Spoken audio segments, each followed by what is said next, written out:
In a certain magical index New Testament, there are many arcs that are a pleasure to read, and if I ask you, what is the best arc in New Testament, I'm sure most of you would say the Othinus Arc, or maybe the Alistair Crowley or the Coronzon Arc, but I bet the Othinus Arc is up there too. And it's not only arguably the best arc in New Testament, but also regarded as the best arc in the entire series, so much so that even anime-only fans have heard only good things about this arc. That's how important and influential this arc truly is, that people who haven't even read the series know it's something to be excited for in the future, if New Testament ever gets adapted, that is. Now, there are many great things in this arc that actually impact not only the arcs after this, but also the arcs before the Othinus Arc. And while I will cover this arc in its entirety one day, once I get to reviewing New Testament that is, there is one particular aspect about the Othinus Arc that I want to discuss, as I find it very interesting and I honestly don't see many fans talking about it, and that is the philosophy of the Othinus Arc.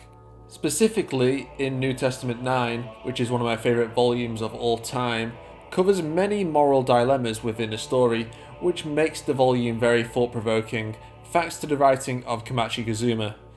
I mean, I would say that each chapter of the arc, where we see a different world to the one we are used to, each goes into different philosophical themes, with overarching themes about the meaning of life and other metaphysical questions. Now, let's waste no time, let us begin. First, we must talk about Othinus' goal when creating the universes, or alternate realities we see in each chapter.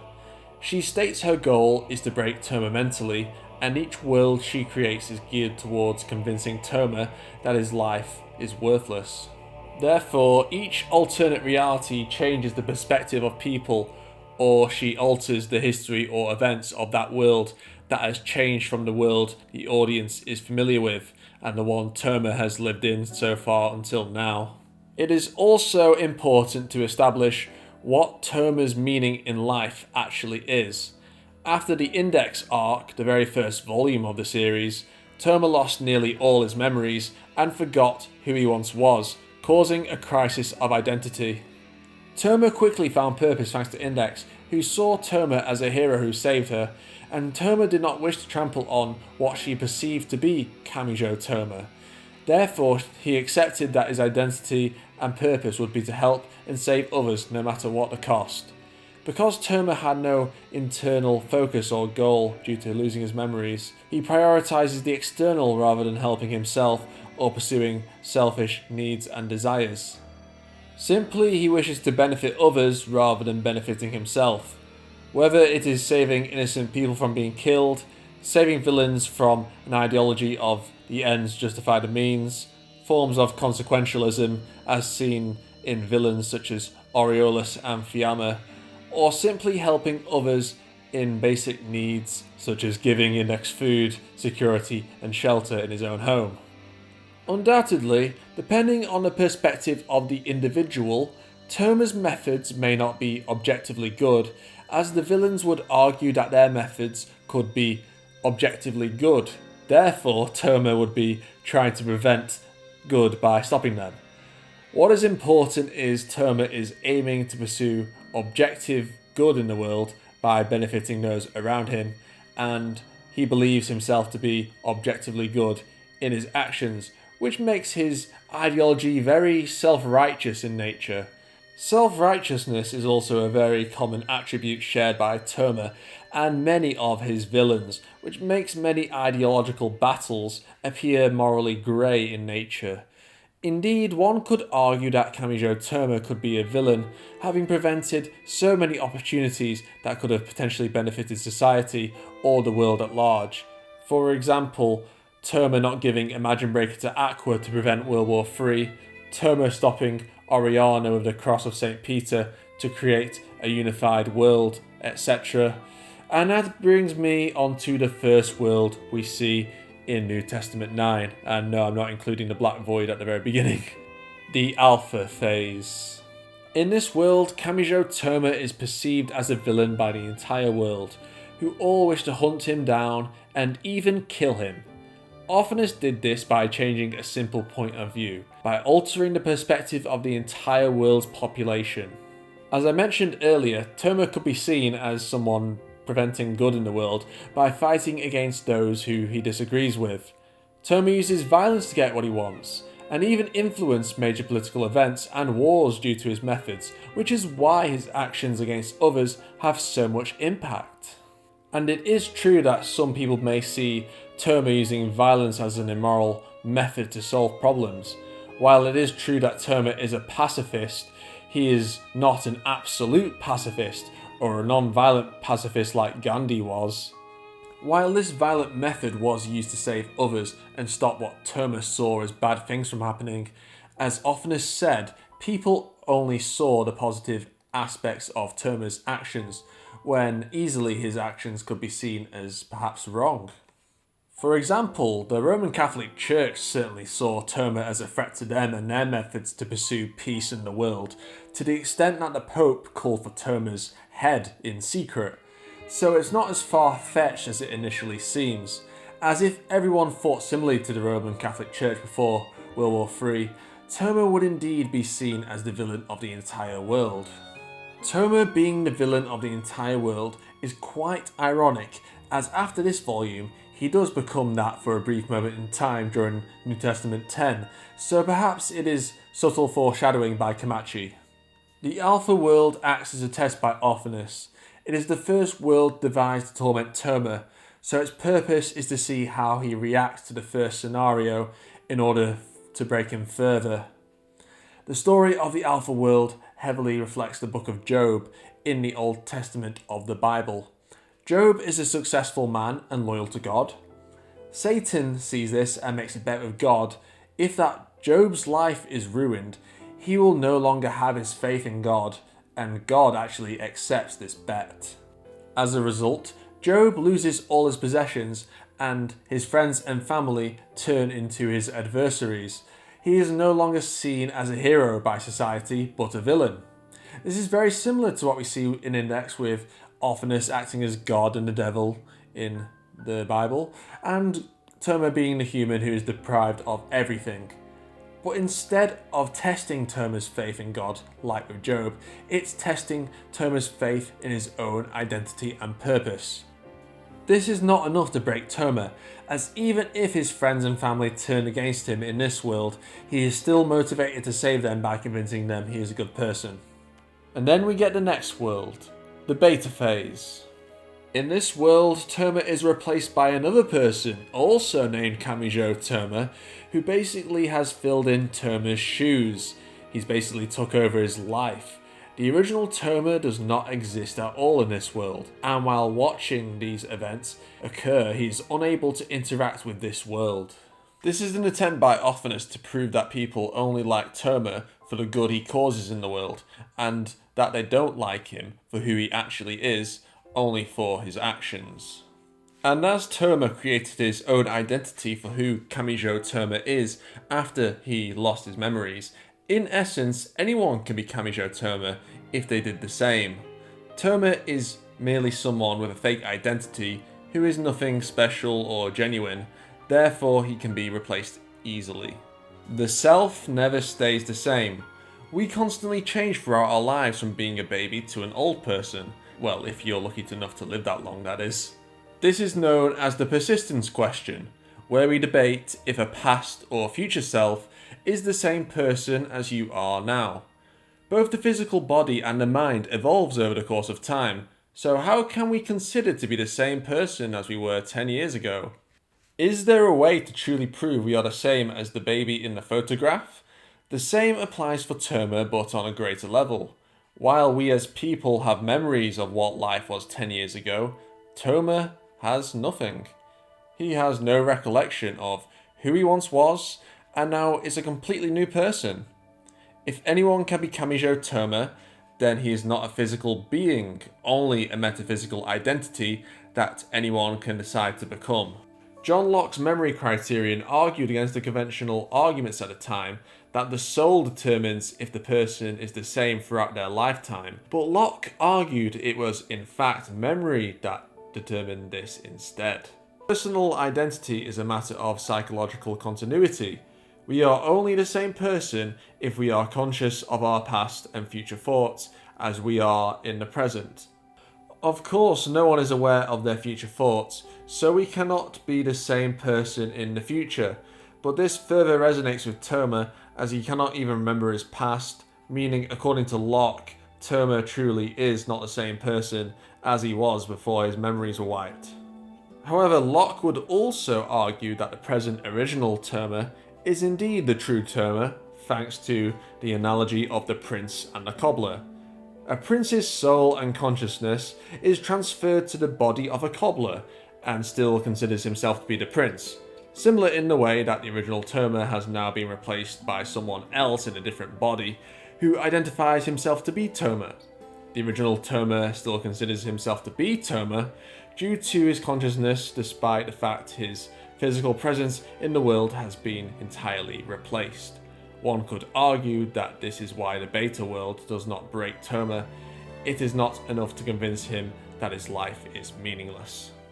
The Omega Phase. The final and most impactful world devised by Othinus to break Toma. The Alpha Phase proved that Toma can be the villain. The Beta Phase proved that Toma is not exactly even a person. And the Omega Phase proves that Toma simply will never be good enough.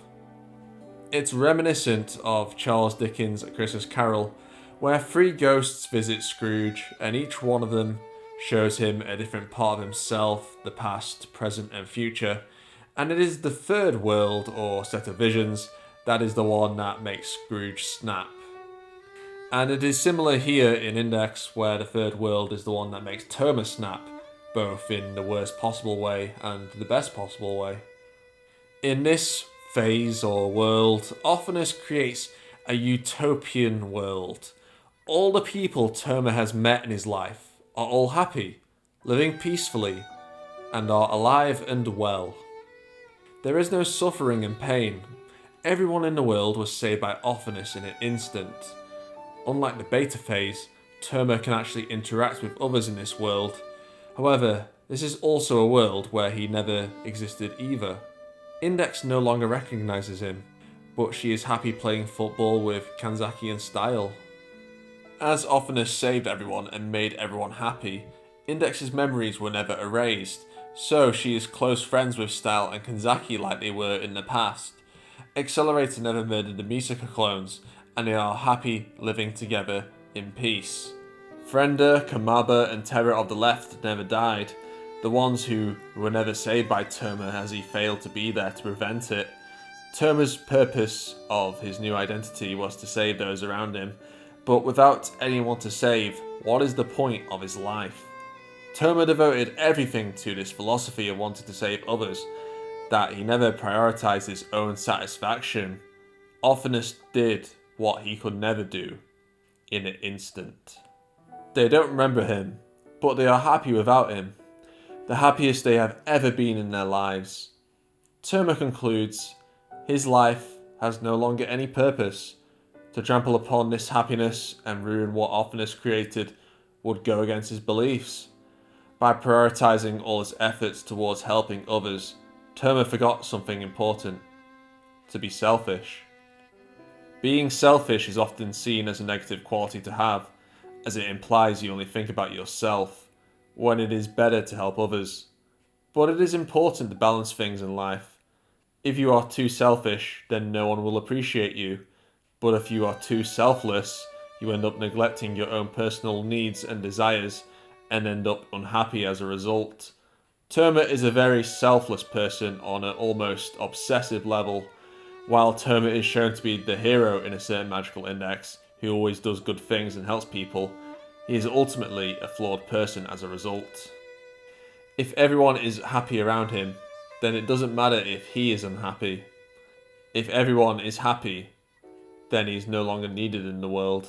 Rather than thinking of himself and his wish to return to his original universe, he accepts the utilitarian view that the Omega Phase is the superior world, even if it is a world created by Othinus.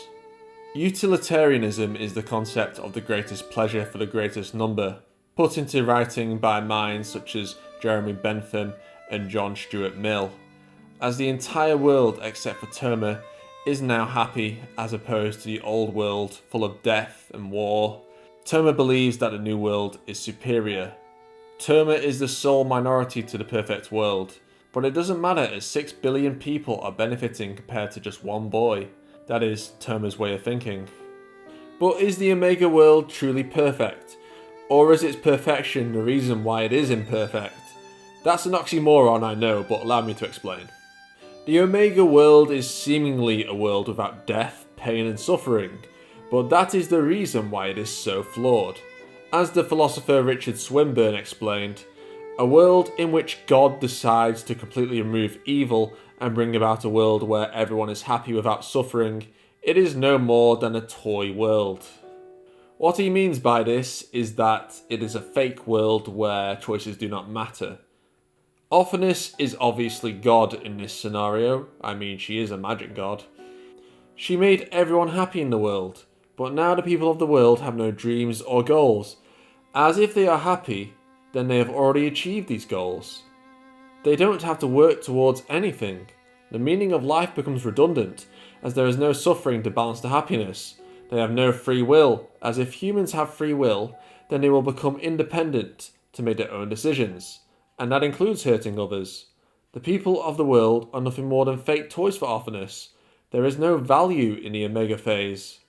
Struggling and pain are necessary parts of life that makes us human.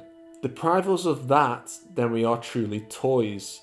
Therefore, Tome was clearly right in his decision to bring back the old world once the will of the Mythica Network spoke of him. Swinburne, who is also a Christian, can be criticised as the same logic can be applied to the concept of heaven. Heaven also being a utopia with nothing to aspire towards, and existing eternally in a paradise with no escape. Sounds a lot like a different version of hell to me. While the Omega world seems like a paradise on basic terms, it is actually a hell underneath, represented by Tome's feelings towards it. And that's why utopianism is bad. Sure, we can all want to make the world a better place, but forcing people into a perfect, artificial, eternal peace is not something good, as it deprives us of our humanity. Humans never can be perfect, and that's what makes us human. Furthermore, a peace created artificially has less value than one that was achieved naturally via free will. Imagine as free agents, the people of the world finally achieved peace and stopped all wars, but they still had the capacity to be unhappy and cause war, even if there is a world peace. But under Othinus, this is not the case. She has modified the laws of the world to artificially create this utopia, and the humans within it seemingly have no capacity to commit evil or injustice. They are simply subconsciously following the laws of Othinus without any independence to make their own decisions. And if you remember my Fuyama video, you will recall his desire to bring about his version of a tyrannical utopia, and the elements of that can be seen in the Omega world with Othinus, except Othinus actually achieved it. The Omega world shares similarities with the 1946 film It's a Wonderful Life, where the main protagonist, George Bailey, is about to kill himself, but he is stopped by his guardian angel who takes George to an alternate reality of the world he once knew. In this new world, George never existed, and the town he lived in has turned into shit run by a malicious banker who likes screwing over the people of the town. George was never alive to stop him from taking over the town. What once was Bedford Falls is now known as Pottersville, sharing the name of the banker. In the Pottersville universe, George's wife was never happy and became lonely, and George was never alive to save his brother from drowning, so in this reality his brother died as a little boy, instead of growing up and winning the Medal of Honor in World War II. In essence, it is the reverse of what we see in Index. In Index we see a perfect utopia without the existence of Tome, and in It's a Wonderful Life, it's a dystopia without George Bailey. George learns the value of life and wants to exist again, while Toma feels his life has no value and no longer wants to exist. I would describe both as two sides of the same coin. Similarly to George, Toma believes that the value of his life is determined by how much good he causes in the world. George did not realise how much good he caused in the world, and took his own life for granted, while Toma's sole purpose is to do good, so when he no longer has that purpose, Toma doesn't want to continue on living. It is an objectivist view in the sense to the meaning of life, suggesting that life is only meaningful after seeing the good you have caused, regardless of subjective views of self-fulfillment and being self-satisfied with your life, rather than an attempt to do good and benefit others.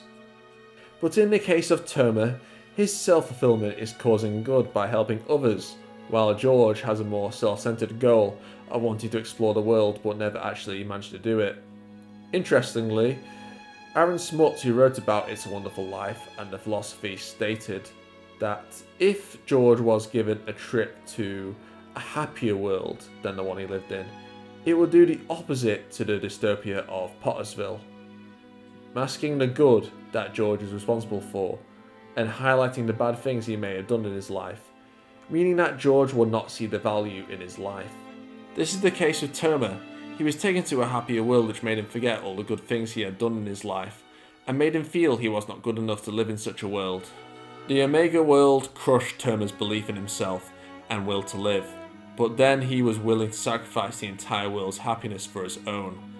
Toma decided to be selfish, and indeed he had every right to in my eyes, going so far as believing he is killing the entire world for his own beliefs. He doesn't care anymore, and stands up against a god, knowing that he cannot defeat Othinus. He would rather die fighting for the old world than what he truly wants, than die in self-pity. Toma assumes a new identity, one who is more balanced between selfish and selfless, who simply fights for what he believes is right. He makes the first steps to becoming a complete person. I hope you found this video interesting and made you think about things in this arc and perhaps the entire series that don't get covered too much. Index is quite deep for a fan service ridden light novel, isn't it? I believe there are so many things you can say and praise about the Othinus Arc, but I believe it truly nails the themes that actually have followed the series since the very first volume. It's excellent writing by Kamachi Kazuma, and this volume truly deserves all the praise it gets. Index can be a quite dense series at times in terms of its themes, and I do think the more you dive into the themes of Index and look at all the little details, you notice more things about the series than you might have not noticed before. That's why Index is such an amazing series and easily one of the best light novels of all time in my opinion. The level of theme exploration and execution during this arc is truly exceptional. I don't think we will get another volume like New Testament 9, where it truly took apart Toma as a character and what defines him. But that's okay, as it means New Testament 9 will always be a special and unique volume amongst the entire Toaru franchise. The story that broke Toma's heart, and where a man challenged a god, was truly an unforgettable read. Thank you for watching, please subscribe if you are new, and I will see you in the next video. Bye bye.